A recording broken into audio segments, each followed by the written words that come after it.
Olá, pessoal, tudo bem? Então vamos lá. Esse é um vídeo tira dúvidas, né, sobre o método hipotético dedutivo, que é o terceiro método que nós discutimos e analisamos, né, na nossa disciplina de pesquisa em Educação 1 do curso de Pedagogia aqui do campus avançado de Pitanga, tá? Por que que é um vídeo tira dúvidas? Porque vocês me indicaram várias questões, né? Que após estudar algum material que eu já disponibilizei lá na plataforma, vocês ainda me indicaram algumas dúvidas. Então, eu vou fazer um resumo geral que eu acho que já vai tirar essas dúvidas de vocês, tá bom? Muito bem. Então, vamos lá. Quem, na verdade, esquematizou e estruturou o método hipotético dedutivo foi Karl Popper, tá? E em 75, ele tem uma frase memorável. Ele diz o seguinte, que a ciência ela começa e ela termina com problemas. Por quê?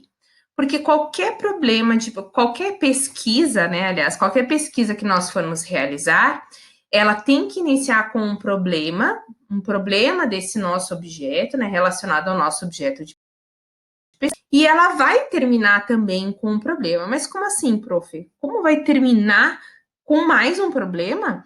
A gente só não inicia com um problema e tenta responder esse problema? Sim, esse é o caminho. Tentar responder o primeiro problema. Mas uma boa pesquisa, ela nunca vai conseguir responder todas as dúvidas, todas as perguntas, né? Então a gente sempre vai indicar lá nas considerações finais que a gente não conseguiu dar conta desse elemento, ou daquele outro, e aí outros pesquisadores vão olhar para aquilo e vão dizer assim: nossa, aqui tem outros problemas, então eu posso continuar uma pesquisa como essa. Então, Popper foi muito feliz em dizer que toda a nossa pesquisa ela vai iniciar e vai terminar com a organização dos nossos problemas. Porque nós só investigamos um objeto se nós temos um problema. Né? A gente não vai investigar nada se a gente não tem dúvida sobre aquilo. O que a gente já sabe, a gente não vai conseguir pesquisar, porque a gente já sabe. Muito bem. O método hipotético dedutivo, diferente, né? Por exemplo, do método indutivo ou do dedutivo, ele vai precisar uma viabilidade de teste. Essa é uma característica marcante, né? Bem diferente do indutivo e do dedutivo. Por quê? Porque é somente com o hipotético dedutivo que a gente vai ter que fazer testes, o que Popper chamou de teste de falseamento, tá? Eu vou explicar para vocês isso um pouquinho mais à frente. Então, é o único dos três métodos que a viabilidade de usar ele é a partir da testagem, tá? Bom, vamos estudar um pouquinho sobre a estrutura geral, então, do método hipotético dedutivo defendido por Popper. Primeiro, para ele, qualquer pesquisa que nós vamos fazer precisa ter um problema, ou seja, o que precisa ser investigado, tá?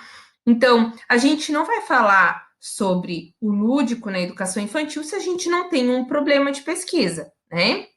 Então, a gente precisa saber o que dessa temática a gente quer pesquisar. Então, um problema de pesquisa.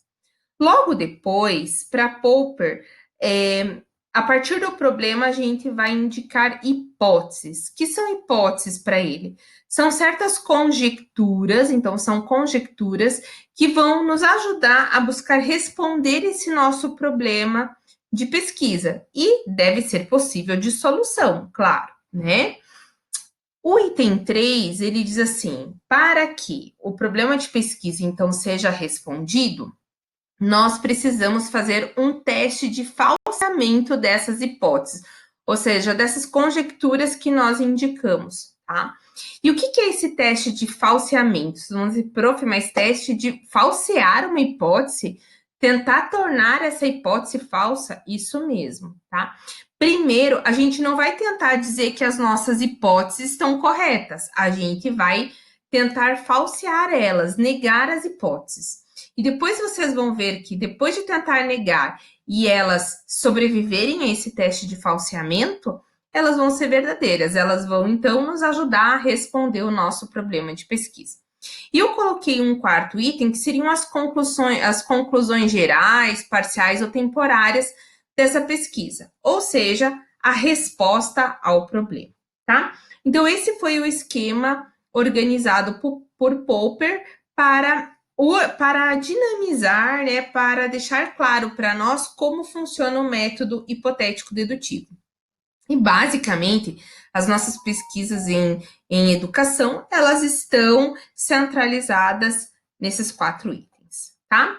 Bom, vamos falar um pouquinho do problema, retomando um pouco que a gente já falou na sala de aula, que eu sempre falo para vocês. O problema é sempre algo que vocês vão procurar responder, e principalmente que vocês ainda não sabem a resposta. Então, se vocês têm um tema e já sabem a resposta para um certo problema que vocês organizaram, não precisa, essa pesquisa não é viável, tá? Vocês têm que tentar responder uma pergunta que vocês ainda não sabem. Então, esse é o problema de pesquisa. E as hipóteses? As hipóteses são algo assim, são indicações do que eu procuro responder, mas que eu ainda não sei a resposta. É hipótese, eu ainda não respondi elas, tá? Hipótese pode ser uma possível solução, que é passível de teste, aqui no caso do método hipotético dedutivo, e, segundo Popper, ela deve ser falseada para corrigir os erros. Então, eu não posso já tentar responder ela já no primeiro parágrafo do meu trabalho. Eu preciso mostrar que eu testei a falseabilidade dela e como eu não consegui mostrar que ela é negativa, que ela é falsa, então ela vai conseguir me ajudar a responder o problema, tá? Então, nesse método hipotético dedutivo, todo pesquisador é obrigado a estabelecer hipóteses, tá? A partir do seu tema e do seu problema de pesquisa. E, como eu já falei, elas precisam ser testadas. E testadas no sentido de tentar provar que essas hipóteses são falsas, tá? Ou seja, a gente tem que tentar encontrar falhas nessas hipóteses. Por que pode ser assim? Por que não pode ser assado? A partir da análise dos meus dados, por que não pode ser assim? Por que não pode ser assado, tá? E aí, quando eu vou analisar os dados, eu tenho que criar certos critérios para verificar, né, se essas hipóteses podem ser descartadas ou não. E aí, a gente sempre fala, né, no método hipotético dedutivo, que aquelas hipóteses que resistirem a esse teste de falseamento, elas vão sobreviver, ou seja, elas vão ser verdadeiras, né? E elas vão poder ajudar a gente a responder o nosso problema de pesquisa. Então, nesse sentido, para vocês entenderem um pouco mais, né? A gente tem que testar essas hipóteses. E como a gente vai testar as hipóteses? Criando um refutamento pelos nossos dados e pelas nossas análises. Então, a partir do momento em que você está analisando os teus dados, é que você vai conseguir provar por meio de um teste se essas hipóteses são falsas ou são verdadeiras. As verdadeiras é que vão te ajudar a responder o teu problema de pesquisa, tá? Então, gente, é isso. De forma bem resumida, é isso. E agora vocês conseguem, olha, claramente contextualizar e caracterizar esse método e também fazer uma comparação, que foi o que eu pedi, uma comparação com os métodos dedutivos e indutivos. Ok, gente? Então tá. Muito obrigada. Se tiverem ainda alguma dúvida, à disposição.